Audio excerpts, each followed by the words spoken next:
Happy new year সকল বন্ধুদের জানাই। আজকে দেখো 1 জানুয়ারি, আর দেখো পুরা কিন্তু কুয়াশা আর প্রচুর ঠান্ডা, কি বলবো। ঠান্ডার মধ্যেও তো আমাদের কাজ করতে হবে, তো আমি উঠে পড়েছি, এখন ঘর টর ঝাড় দিয়ে নেবো। আর দেখো আমি ঘর ঝাড় দিচ্ছি, এখন শাশুড়ি মাও কিন্তু উঠে পড়েছে, শাশুড়ি মা আবার উঠোন ঝাড় দেওয়া শুরু করে দিয়েছে। তো যাই হোক, আমার একটু হেল্প হয়ে যাবে, শাশুড়ি মা উঠোন ঝাড় দিয়ে দিচ্ছে, আর বাকি সবাই কিন্তু ঘুমাচ্ছে। তো তাড়াতাড়ি করে কাজটা সেরে নিয়ে আবার কিন্তু অনেক জামা কাপড় ধুতে হবে, ভিজিয়ে রেখেছি। তো তাড়াতাড়ি করে ঘরটার মুছে নিলাম, ঘরটর ঝেড়ে। আর এখন কিন্তু আমি জামা কাপড়গুলো ধুয়ে নেবো। জামা কাপড়গুলো তোমাদের দেখাতে পারিনি, আর এত ঠান্ডা ছিল, আমার মেয়েটার শরীরটা এত খারাপ, কি বলবো। কালকে সারাটা রাত্রি একদম বিরক্ত করেছে, জানো তো, একদম চোখ দিয়ে জল পড়ছে, নাক দিয়ে জল পড়ছে, মেয়েটা নিঃশ্বাস নিতে পারছে না, কষ্ট হচ্ছে। আর দেখো আমি স্নান করতে যাবো, কাকুমণির সাথে কথা বলছে ভিডিও কলে, আর শাক কাটছে। আর আমি ব্রাশ করে নিয়ে পরে কিন্তু স্নান করে আসবো। তো স্নান করে আসতেই দেখি শাশুড়ি মা উনানে চা বানিয়ে নিল আর মুড়ি মেখে দিয়েছে। তো এখনও দেখো কাকুমণি কিন্তু এখনও ভিডিও কলে আছে, 1 ঘন্টা হয়ে যায়, তারপরেও কিন্তু ওরা কিন্তু ভিডিও কলে থাকে, যে যার মতন কাজ করতে থাকে। আর দেখো আমার কিন্তু ফোসকা পড়ে গিয়েছে, তো চাটাকে খেয়ে নিই, চাটা না ঠান্ডা হয়ে যাবে। শাশুড়ি মা বললো আজকে কিন্তু উনানেই রান্না করবে, তো বললো রেডি সেডি করে দাও তোমরা, আমি একটু উনানে নাড়াচাড়া করে দিই।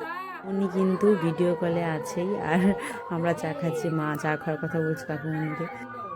তো কোনো রকম রেডি করে দিলাম সকালের জন্য। আর শাক, বথুয়া শাক, আর হচ্ছে শুটকি মাছ, ডাল, পাঁপড় ভাজা, এগুলোই কিন্তু হবে। তো শাক আমি বসিয়ে দিয়েছিলাম উনানে, আর এদিকে কিন্তু ভাত বসিয়ে দিয়েছি গ্যাসে। মেয়েকে দেখো, মেয়ের চোখ মুখের অবস্থা একদম কেউ নাজেহাল। তো চাটা খেয়ে পরে কিন্তু এখন 10:30 নাগাদ বাজে, তো মেয়েকে খাইয়ে দিচ্ছি। মেয়ের শরীরটা প্রচুর খারাপ করেছে, মেয়ে পুরো খ্যান খ্যান করছে, কি বলবো। আর মেয়ের শরীর ভালো না থাকলে কি আমাদের মন ভালো থাকে বলো? ভালো থাকে না। আর বাড়ির পাশে কীর্তন হচ্ছে, তো রান্না হয়ে গিয়েছে, আর মেয়েকে কিন্তু খাইয়ে দিয়ে ঘুম পাড়িয়ে দিয়েছি। তো কাকিমুনিদেরকে খেতে দিয়েছি, এখন কিন্তু আমি নিজে খেয়ে নিচ্ছি। আর কি বলবো, প্রচুর খিদে পেয়েছে, প্রায় 11:30 বাজছে, এখন আমি ভাত খাচ্ছি। আজকে প্রচুর ঠান্ডা, মেয়েকে আর স্নান করাবো না, মেয়েকে হচ্ছে মাথা ধুয়ে দেবো, কারণ সর্দি হলে কিন্তু আমাদের বড়দেরই মাথা যন্ত্রণা হয়। আর পরে কিন্তু মাথা টাথা ধুয়ে দিয়ে এখন কিন্তু রেডি হয়ে গিয়েছি, কীর্তনে যাব। আর মেয়েকে নিয়ে আমার শাশুড়ি মার আবার আগেই চলে গেছে, তো আমিও চলে যাই একটু কীর্তনে। দেখো গেটটা কত সুন্দর করেছে, আর আমি ভেতরে না অত ভালো করে ছবি তুলতেই পারিনি, ভিডিও করতে পারিনি। তো কীর্তন থেকেও চলেও এসেছি 1 ঘন্টা পরে, প্রসাদ খেয়ে এসেছিলাম। আর দেখো এই করতে করতেই সন্ধ্যা, মেয়েকে ঘুম পাড়াতে একটু লোক এসেছিলো, মানে একটা মামি এসেছিলো। তো এই যে মামিটা বসে আছে ওখানে, লাল চাদর পরা, আর বাদাম এনেছিল আমার দেওর, তো বাদাম ভাজা খেয়ে নিচ্ছে সবাই। তো দেখো মেয়ে আমার মাকে দেখে কেমন করছে। আর পরে কিন্তু এখন আমরাও কীর্তনে যাবো, সন্ধ্যা আরতি দেখবো। তো তার জন্য রেডি হয়ে নিচ্ছি, আবার শাড়ি পরে নেব। তো চলেই এলাম কীর্তনে। দেখো কীর্তনে কিন্তু সন্ধ্যা আরতি প্রায় শুরু হয়ে যাচ্ছে। আর দেখো আমার ভাগ্নে কিন্তু প্রচুর দুষ্টুমি করা শুরু করে দিয়েছে। আমি এসেছি, কোয়েল এসেছে, আমার দিদি ভাগনা সবাই এসেছে। আর এটা তো আছেই, দুষ্টুমিতে একদম ওস্তাদ, না বললে শুনবে না। আর দেখো আমার মেয়ে কিন্তু হাততালি দিচ্ছে, ওর কিন্তু ঠান্ডা লেগেছে, শরীর ভালো না, তারপরেও কিন্তু নাচানাচিতে আছেই, বন্ধ নেই। দেখেছো তোমরা কেমন নাচ করছে, আর প্রচুর কাশি হয়েছে, কী বলবো, এত শরীর খারাপ মেয়ের। মনে হচ্ছে যেন ওই কীর্তন করছে, এমনভাবে নাচছে কীর্তনিয়াদের মতন, কি বলবো। আর হাসিও পাচ্ছিল।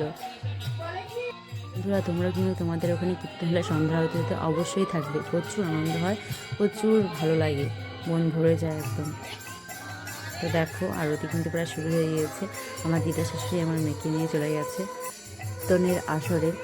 তো ওরা দুজন নাচানাচি করে নিচ্ছে, আর পেছনে আমার মাও আছে, আমার মাও একদম নাচানাচি শুরু করে দিয়েছে। এমনি সময় কিন্তু নাচে না, কিন্তু কীর্তনে আসলে আমার মা একটু দিয়ে নাচানাচি করে, ভালোবাসে, কিন্তু বিয়ে বাড়িতে অনুষ্ঠানে কোনো নাচবে না। বন্ধুরা তোমরা কারা কারা কীর্তন শুনতে ভালোবাসো, তো চলে আসবে কাওয়াখালী বিধানপুরি নিউ টাউনশিপে, কীর্তন শোনা যাবে।